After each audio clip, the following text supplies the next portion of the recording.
Tuesday, and that means Tuesday tips. So excited to be here. Let me take a second, just get centered, pull my socks up.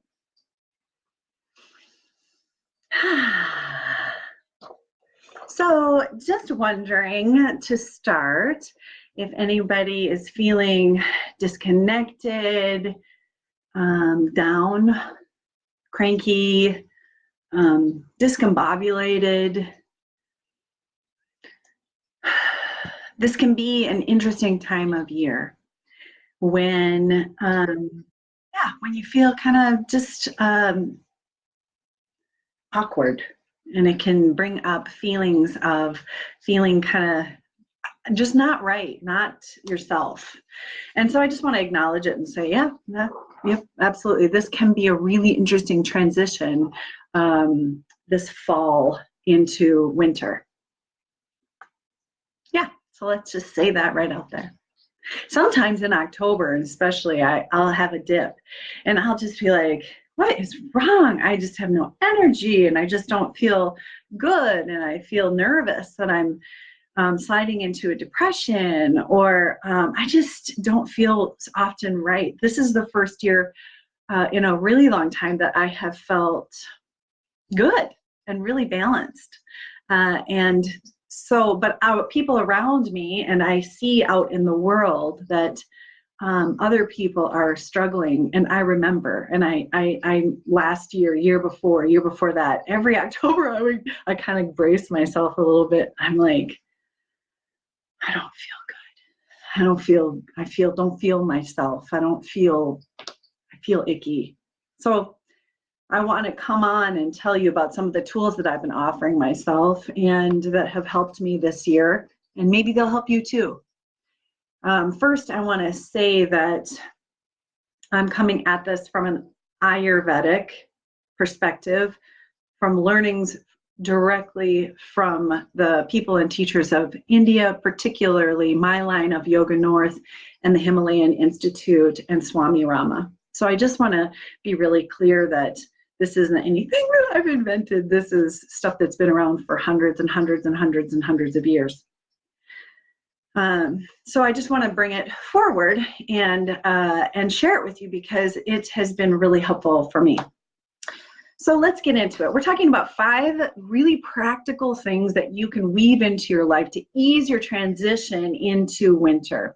So from an Ayurvedic perspective, we are moving into what is called the Vata time of year. And Vata can be described as dry, airy, light, windy. Those are the qualities of not just the season, of course, but of this time of year.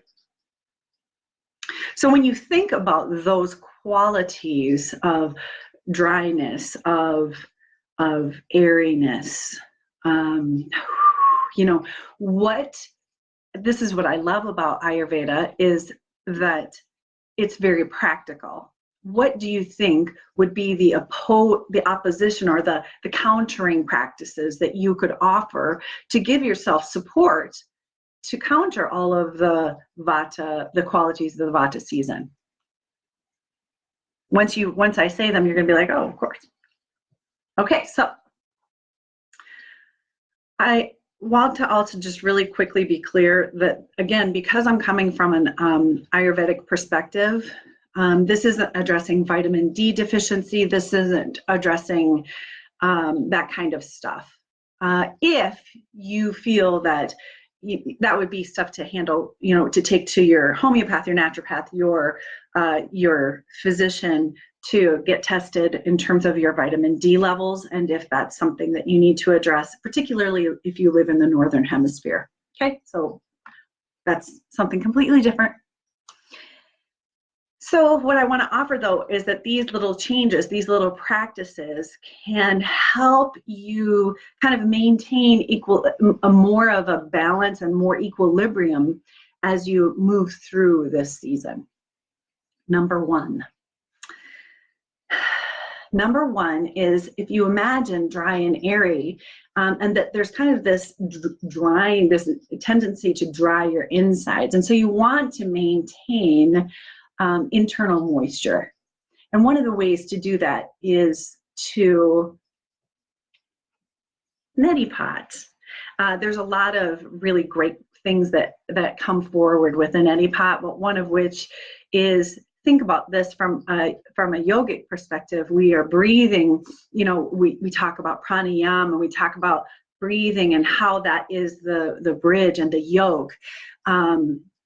And you want to be able to breathe freely. And sometimes what happens is we get kind of stuffy, and this time of year it gets dries the nasal membranes out. So one of the things to offer yourself is to neti pot with regularity. And you can use, a little bit of salt and warm water. And then you can finish off with some nasal oiling, excuse me. And if you've never oiled your nasal passages, it is just a lovely practice to kind of oil your nasal passages. And you can just put a little drop of oil on your fingertip and massage the inside of your nostril. And the more experienced people actually tilt their head back and drop oil into their nasal passages.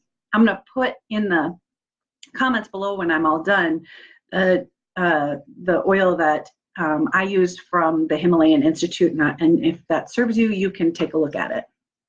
So that's number one, is consider your nasal passages and look, I'm using a word like oil. So the counter to the Vata season, to help you keep you more in balance during the Vata season, is going to be more heavy, more grounded, more oily, to counter the effects of dry and airy. Okay, so this moves into number two. Number two, you may already notice there's this internal call towards more stewed foods. There's more of an internal call towards soup. Is anybody else, give me a thumbs up if this is anybody else having this? That is completely natural and normal and absolutely what your body wants and needs right now. Less of raw, crunchy, cool of summer, and more towards stewed, oily, warm. Yes, that, my friends, is this season. And that is your body's natural inclination towards a little bit warmer, yes, heavier. And that's it. That's what your body is seeking, balance. And so it's asking for a little more foods that are a little more grounded, a little more heavy, like a soup with a dollop of olive oil on top. Yes, please. This is to lubricate your body, your joints, and your system to counteract the dry and airy effects of this season. So number two is embrace the stewed and soup and the warmth of the season. I would add in there warm liquids. So instead of cool ice water, maybe consider just heating up your water or having it at room temperature, just to give yourself some internal warmth and grounding. Number three, slow down. You may again notice there's this natural slowing process. It used to irritate the hell out of me as someone who tends to be all the time. There's this natural slowing that occurs in the fall, and it used to really bug me. It used to really irritate me. I used to really rail against it. Completely natural. My body's absolutely natural inclination to the change in season is to slow down a little bit. Now, am I, as someone in the, coming from a wellness perspective, going to say don't move? No, I'm not going to say don't move. I'm just going to say consider that the movement could be more more slow. So it's not a either or. It's just maybe it's doing your strength exercises slower. It's maybe heavier gears if you're a cyclist. If you're consider just grounding and allowing yourself to slow down a little bit. Grounding practices like lying on the earth, feeling your feet on the earth, getting your hands and knees on the mat. All of these grounding practices to help you counter the light and airy and dry effects of Vata season. Okay, cool. Yes. I'm just gonna cross these off so I don't lose track. What have I done here? Oh God, I'm so excited about this one. Okay, so there's a practice that I just love. I do it all year round, but particularly this time of year, I just want to offer it forward. It's called Abhyanga. And in the wintertime, you can get a little bit of sesame oil and put it on your skin. Again, that oil is a beautiful support to the dry and airy effects of the season, and helping you preserve the moisture in this big organ, which is your skin. So putting sesame oil, which is a warming oil, on your body, and then you can kind of move about your morning, you know, get yourself a cup of tea or do your practice. And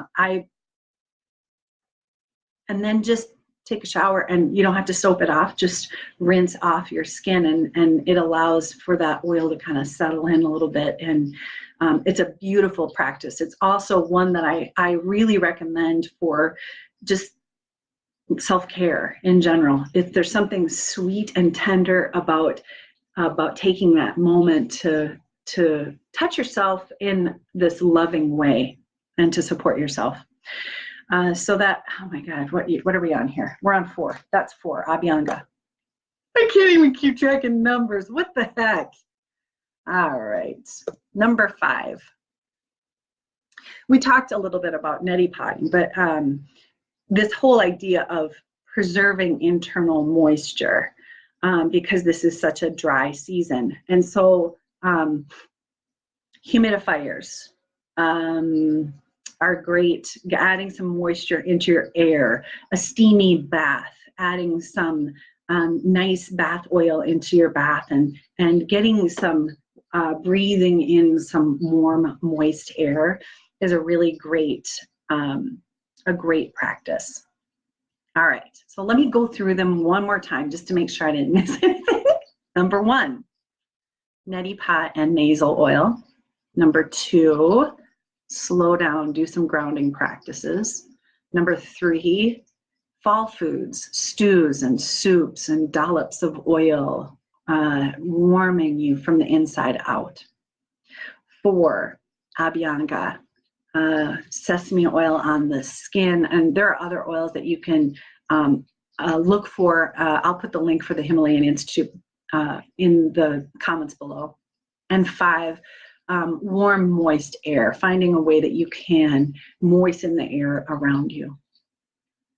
So, anybody have any questions, let me know, stick them below.